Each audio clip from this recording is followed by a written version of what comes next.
I'm here with Cheryl Ann Fulton, and it's a great pleasure to have her as a person to converse with because she's really unique in even in our really unique early music world. Cheryl has, um, I think, sort of created by herself the world of the medieval and the Renaissance and the Baroque harp at a time when nobody knew much about harps except that they were indispensable to music and musicians. How she did that, I don't know, but I'm aiming to find out. So, welcome to you, Cheryl Ann Fulton. It's a great pleasure to see you here today. Thank you, Tom. I'm so honored to be asked. So happy to share the Well, story of it's great to see you, harp. and I'm glad to see these very impressive instruments fanned out or harped out or whatever it is behind you. But let me ask you this: how did you get started in music at all, and then how did you get steered over towards early music or historical performance or whatever we call it?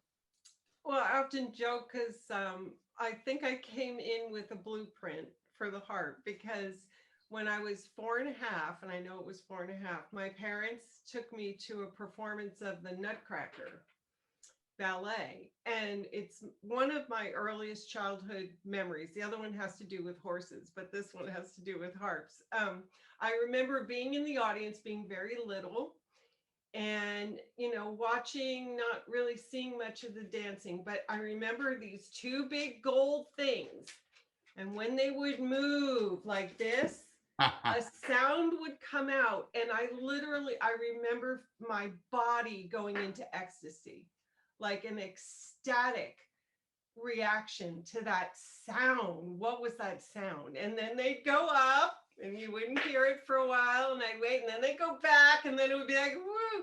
So somehow I had some kind of natural resonance with the sound of the harp. And my mother said I was asking for one, from a very young age. So anyway, then in terms of, so it took a while. I first learned classical guitar because there were no harps around. It took me a while to get to Jane Weidensaul there, but I did learn classical guitar as well. Um, and then I ended up at Indiana University and did my undergrad in pedal harp.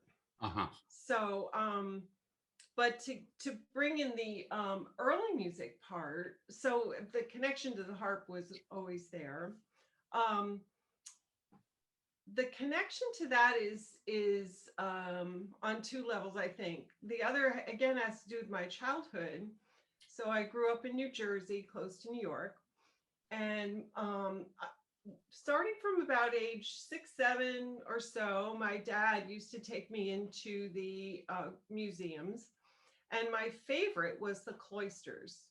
So I absolutely remember going to the Cloisters, walking in and feeling like I was home Huh. distinctly. And things like the tapestries, and then going downstairs and seeing those medieval rosary beads, with Yeah. the intricate carving and the herb gardens. So I went there a lot through my childhood and youth, and then it was really great when I actually, as an adult, performed there.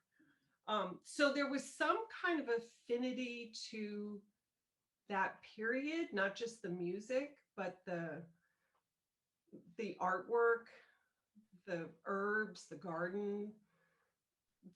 So it was a bigger picture than that, the attraction. There Um, is, of course, all those beautiful pictures in illustrated psalters and other places of harps. I mean, David plays oh, a harp some of the time, and the angels play harps, and the elders around the throne of God sometimes play harps. And there are lots of pictures of harps, but we don't really have any harps from the 13th century, do we? So no. what does a person like you who wants to play the harp for the 13th century, but there's no written harp music for the 13th century and no harps, where do you begin? Um, well, let's see.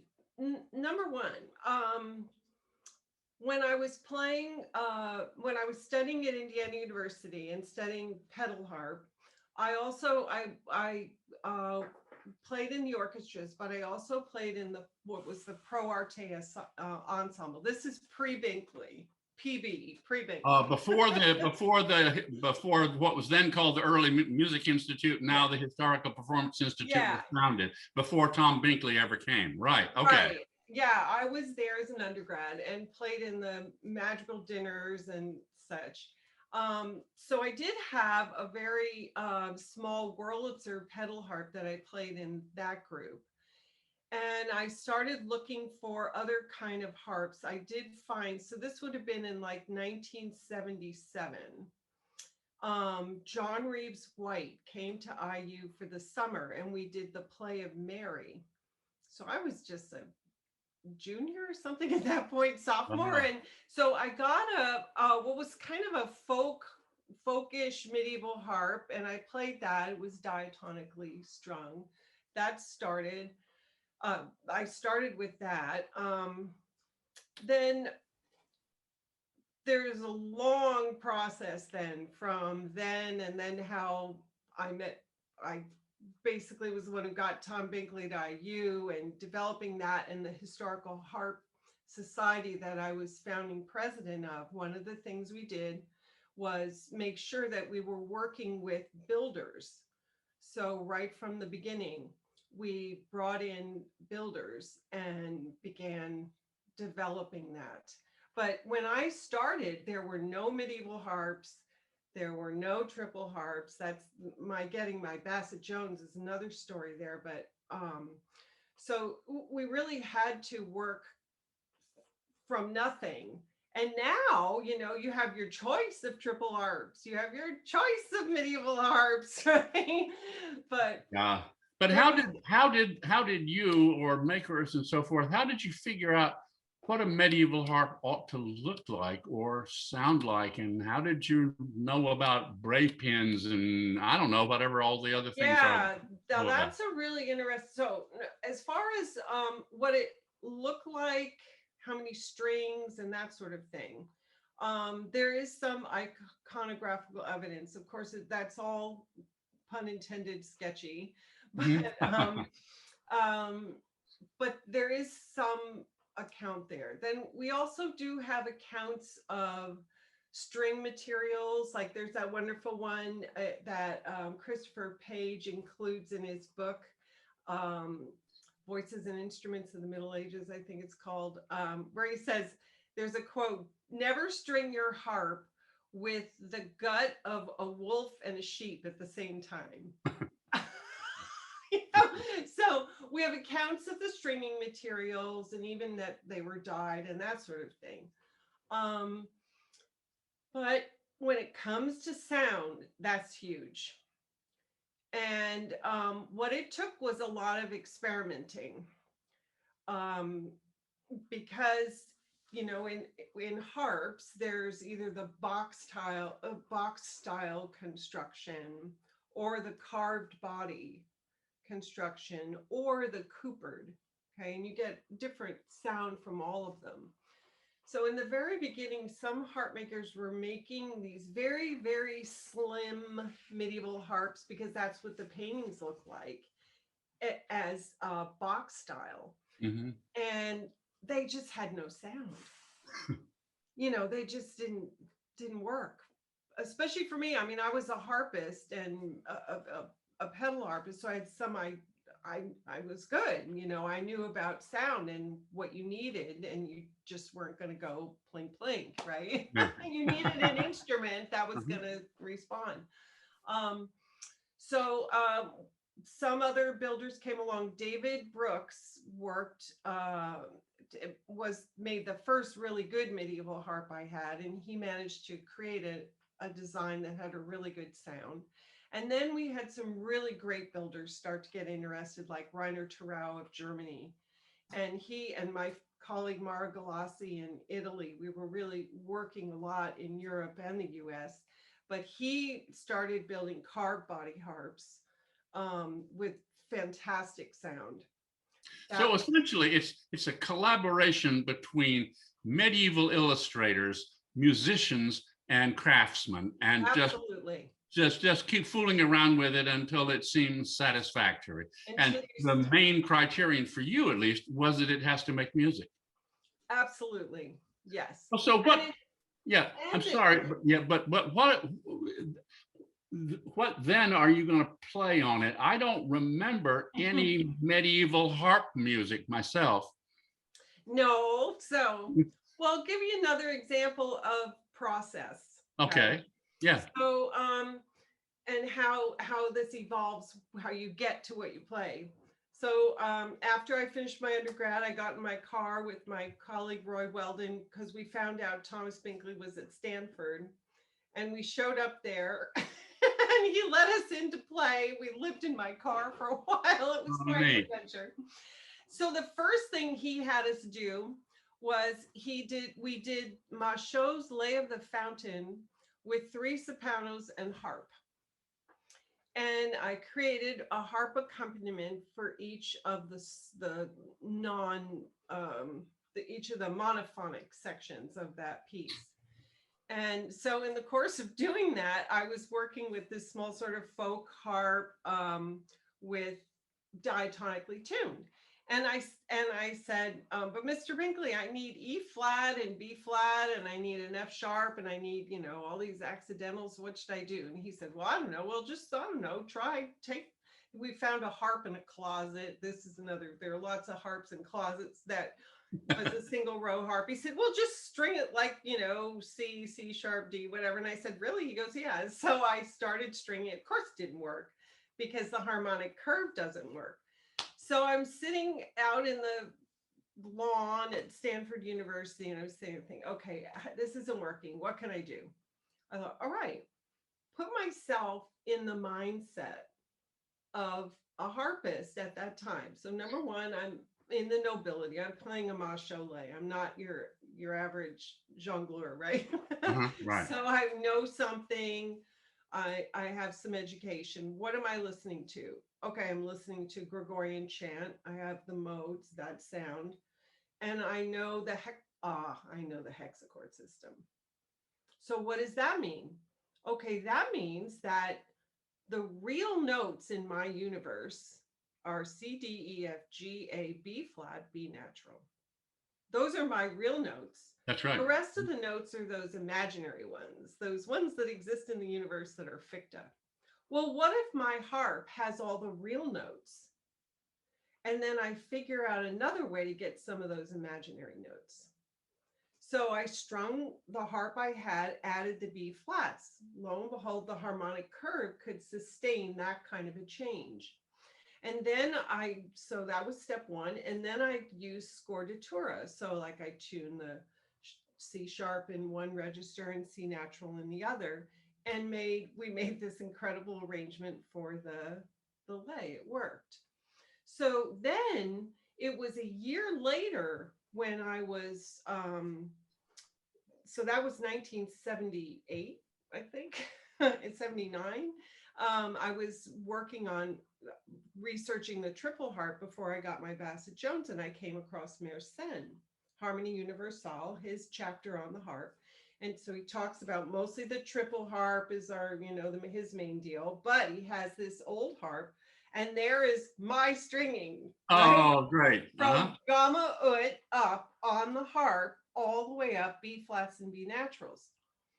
And so that was really interesting to me because number one, it was a confirmation, not that necessarily Mersenne knew of a harp that was strung that way, because he doesn't say that specifically. But as a theorist, that's what he was thinking. Yeah. Right. To him, what are the real notes? How nice for you to have come up with, by sort of natural selection, the kind of harp that must have existed, whether any of them survive or not. Absolutely. Yeah. And then of course now hexachord tuning, which basically I would say I rediscovered, because I'm sure it existed, is now one of the options that a medieval harp maker would say, well, do you want diatonic or hexachord? And let me ask you something else then, the thing I've always wanted to know, because the only piece of old harp, the earliest piece of old harp music that I know is for the harp. I don't know, and let's don't get started about the Faenza Codex, but is that famous solo in Monteverdi's Orfeo. It says Oh, it's called arpa doppia. What does that mean? What does that mean, double harp? I know that it plays some funny sharps and flats, but not all of the sharps and flats. So, okay. So, and that's going to take us to the triple harp that you keep mentioning, and I'm not quite sure what you mean by that. okay. So, first of all, there are actually some other pieces designated for harp earlier than that, but we don't really have to go. Well, I didn't say, I just said it's the only one I know. I didn't say the only one. Yeah. So,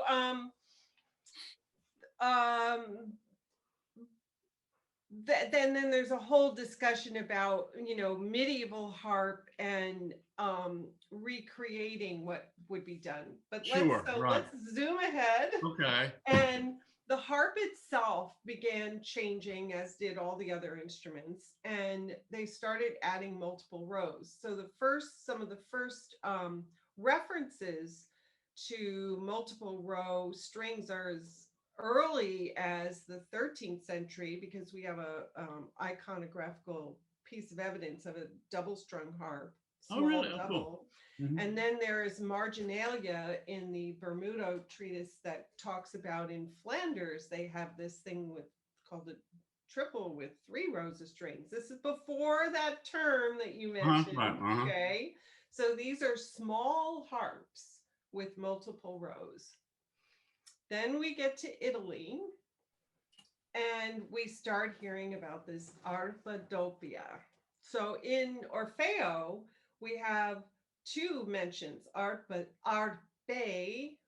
doppia and arpa doppia, right? So arpe doppia is a plural, means there was more than 1 harp involved.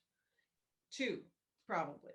Now, doppia, what does doppia mean? So for years, that was mistranslated by many very famous musicologists as double. And they interpreted that as 2 rows of strings. Well, in fact, no. Arpa doppia, most of them were triple. Doppia means large in size. So there are other instruments that have that same tag of double. Oh, so in the sense of double bass or something like that. Correct. Right. Absolutely. So it's the double bass harp, right? It's the big harp. And so there were many types of strings of those harps. You could have full 3 rows, partial 3 rows, 2 rows, parallel, 2 rows offset. There were many different types, but the main one that comes down to us, and we know about it from 2 main treatises, Mersenne and Giovernardi, is the arpa tripla, or 3-row harp. So in that harp, then you have all the chromatic possibilities, because you tune the outer rows in unison to whatever mode. So at Monteverdi's time, we're not talking about keys, but modes, whatever mode you want, and then the chromatics on the inside. Cool. Right. Yeah. So that is a triple harp. I mean, yes. But I mean, technically triple harp, but they call it arpa doppia because it's so big. Correct. Yeah. It's the bigger harps. It also tells us that the littler harps were still around, because the arpa doppia would be distinguished from those in that way. Gosh, and so you've played all the harp, essentially all the harp music there is. And it's not, I mean, a lot of what you've done is not solo work, right? You've very often collaborated with singers and with others. That must be fun. I mean, what kind, tell us some of the projects you've done and people you've worked with. Well, first, some of the most memorable are working with Sequentia, doing a project on Frauenlob with Ben and Barbara. Oh yeah. And we did that with 2, we actually had 4 harps. Ben and I had 2 matched pairs of medieval harps. That was an incredible project to work on. Barbara's just amazing. Her whole way of approaching that music, and she had this whole yin and yang system, and it was amazing. So that was I'm sure everybody knows that Cheryl is talking about the late, great Barbara Thornton, who collaborated with Ben Bagby as co-founders of Sequentia. Yeah, that was very special. And I had my own Ensemble Alcatraz, Oh, yeah. and we recorded three CDs, two for None Such and another one. So, gosh, it's so hard to say. There's so many, and the playing Orfeo several times. Then an interesting thing is most of my work touring and playing was done in the 90s, the 1990s, when things were much easier. So traveling to Europe was with the harp, my big triple harp. I would take him on and put him in a seat and buy a seat for him. He Mhm. had his own Yeah. frequent flyer miles and everything. But after 9/11, things really did change. And then of course there are other changes too, that the I recorded a lot for Erato and um, some other record companies, Deutsche Grammophon, etc. So there used to be a lot more money for recordings. I think that's true for everybody, that the recording world, what used to be that getting a recording contract or doing recording was the thing that people were sort of moving towards. Oh yeah. You did your touring in order to get to play in New York and get a New York Times review and get a record contract. And now things have changed so much, it's very hard to say what the future is going to be. You've also played a fair amount of Baroque music, I mean, beyond Monteverdi, haven't you? Absolutely. I did two CDs of Telemann, doing continuo for Telemann. That was very, very interesting, beautiful, very fun. It's very different when you move from the 17th century to the 18th century. It's very, very different. And another interesting thing for me is, I started my career on my beloved Bassett Jones Welsh triple harp, an original triple, that I got. Can I tell this story, because this is just priceless? Love it. Yeah, please. The way I got to the triple harp is, first of all, that's another story, but I was the one who got Binkley to Indiana, and he left Stanford, and he asked me to come and be his first assistant. So I was there right from the beginning in 79. So it was the winter of 1979, and I went into his office one day, and he said to me, "Well, Cheryl, what do you think about Law's harp concerts?" Why? I didn't know what he was talking about. But you didn't say that, No. right? And I said, Mr. Binkley, I will tell you next week. So Went out and found out what Law's harp consorts might be, huh? So I thought, okay, right? And so I went and started researching. I found Murray Lefkowitz's book, and one thing after another, I got to Mersenne, and I'm like, triple harp, what's this? No one was playing triple harp, right? Except some in Wales, but even there, it had died out, really, or was dying out. And so I went back to him and I said, and at that time too, there was a lot of speculation. Well, maybe the harp that Laws wrote meant harpsichord. There was that kind of stuff, right? But nobody knew what harp this was. So I went back and I said, well, Mr. Binkley, I think that William Laws wrote the harp consorts for a triple harp. He said, oh, well, you need to get one. I said, okay. Huh? So I contacted, right. I mean, he just was always very clear about what needed to be done. So I contacted my teacher, Jane Weidensall, who lived in New Jersey. And I said, Jane, have you ever heard of this? And she said, well, it turns out her dear friend and colleague, Anne Griffiths, a great Welsh harpist, pedal harpist.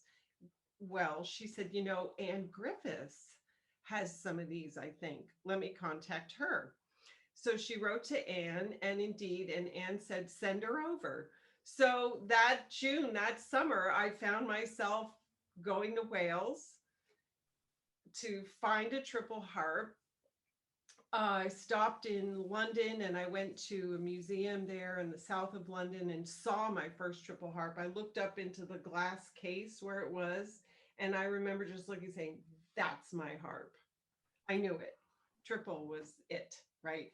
So I went to Anne's place. I restrung a harp for her. And when I was going to leave, she said, I have this harp. It's in a closet upstairs. I haven't played it. And I think you should take it with you.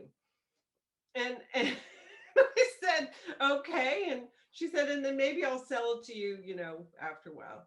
So and out comes this unbelievably fantastic Bassett Jones triple harp built in 1850 in Cardiff, original, not totally strung or anything, but ready to go. So I got it back to the States. I got it to Indiana, and then I had to figure out how to string it. That was a big deal. Yeah. So I got it strung. It had a fabulous tone, and immediately we started working on all the Laws harp consorts. And we did one set of recordings with 2 students. And then when Stanley Ritchie came to the Institute, he was very generous, very wonderful. And he recorded the Laws harp consorts with us. So that is how I got started on triple harp. And then later, what I was going to say is, so my Bassett Jones is obviously a 19th century Welsh triple. But the 19th century triples, although definitely different from the 18th centuries, they're still triple harps. They're not modern instruments, Yeah. So I learned a tremendous amount, developed my very specialized technique for historical harps with that harp. But then, and played Trabacci and Monteverdi and a Continuo and Handel harp concerto, and just played a wide range on this 19th century harp, right? And then as we evolved the field, and you can see back there, but there's a copy of the Barbarini Triple in Rome from early 17th century. So another revelation was, after having played all the pieces by Trabacci and such, is to actually play them on that instrument. They really came alive. So that's another way of, saying how beautiful and how much richness is there when you take the care to connect deeply with the origins of a music, and you try your best to get, number one, as an instrumentalist, get the instrument as best as you can, a good sounding one, not just any copy. It's got to have a life. It's got to be a good instrument. And then see how it speaks. And then, like you said, with Tom Binkley, what did I do? There was nobody to teach me. He taught me. And he taught me by saying, okay, read this treatise, go figure out how to do it on the harp. Read this one, go figure out how to do it on the harp. And that's what I did. Well, in a way, what you're telling us, this wonderful story that you've told, is really the story of the modern early music movement, isn't it? I mean, the same is true for almost any of the instruments you can think of. Of course, the whole thing maybe started with the instruments that people used to think were easy. The recorder, how hard can that be? Because we all played it in 4th grade. The gamba, it has frets, how hard can that be? Harpsichord is just like the piano. Well, so people thought, and that was a way of getting people in. But in fact, the whole movement, it seems to me, was at its beginning imaginative, creative, and hardworking people like you who had to figure it out. Yeah, and you say it's not just something you do by yourself. You do it in collaboration with the information you have from the past, with other musicians, with the sound you can get out of it, and with collaboration with builders and others. So it has been a collaborative enterprise for the last 50 years or so, and the world, I'm sure you'll agree, Cheryl, is really different now from what, because if I wanted to know how to play the historical harp now, I would go to Cheryl Ann Fulton's, what I'd do, and say, would you please give me some lessons? You'd probably say, no, you're not good enough. But no. But there was nobody to go to in your day, was there? No, there really wasn't. No, and now there are others too. My colleague Mara in Italy, and so it is growing. I will say though that, and I think here the harp, I have to say, it lags behind some of the other early instruments, because we've had great players, right, on harpsichord, and fabulous Leonhardt. I mean, all these fabulous players, and very high level, very great attention to articulation and all of that. And then the same with the winds and gom and everything, right? But, still to this day on historical harp, it's just kind of something that makes me a little sad, I guess, is, people are not, a lot of harpists are still just sort of picking it up and thinking, oh, I can just play this. And there's no sense of the articulation. They play equal notes, they play with not the performance practice sensibility. And the music, you can hear it. The music doesn't come alive. The harps don't sing, they just go pluck, plunk, right? And so it does, it takes, so I don't know. I hope harp continues to evolve in that way, because it sparkles when it's, well, of course. I mean, the instrument, you got to have a good instrument, but the instrument doesn't play itself. It takes a musician. It takes a musician to make the music, right? Yeah, and you have to have a touch. And I think too that thinking about going forward in the music, what I love is, I think for a while there, it seemed like the early music audience was aging, and it seemed like that for a while, but now not so. There are lots of young people really loving it and bringing in a new perspective. And I think that it's very exciting, because I know for myself too, by taking that deep dive into exploring a music from the past that you're going to make alive in the present, it really draws us towards a different future. Because to me too, there's a use of your consciousness. You have to do your research, you have to be a scholar, and do your research. But nowadays, a lot of that's done. Like, some of us, as you said, have done it, you included. So there's a lot that people don't have to do the, digging out the archaeology of it. But there's still that commitment to going deep with it, to not just taking it on the surface, right? And what that brings, I think, is an awareness in the present, and an enlivening of the imagination that's important for all of the arts, to bring us out of the doldrums that our world is in. Yes. Oh, well, you couldn't make a finer summary of what we're all about. That's absolutely wonderful. I would have asked you, if you hadn't just said what you said, what your projection is for the future. But I'm so glad to hear you make a positive approach, that music can take us where we need to go, and that there are plenty of young people interested in doing so. Absolutely. That couldn't be a better way to think about your future, my future, the future of music, and the future of the world. So it's a great way to end. Cheryl Ann Fulton, you're terrific, and I thank you very much for this conversation. Thanks so much. So much. Thank you. Thanks.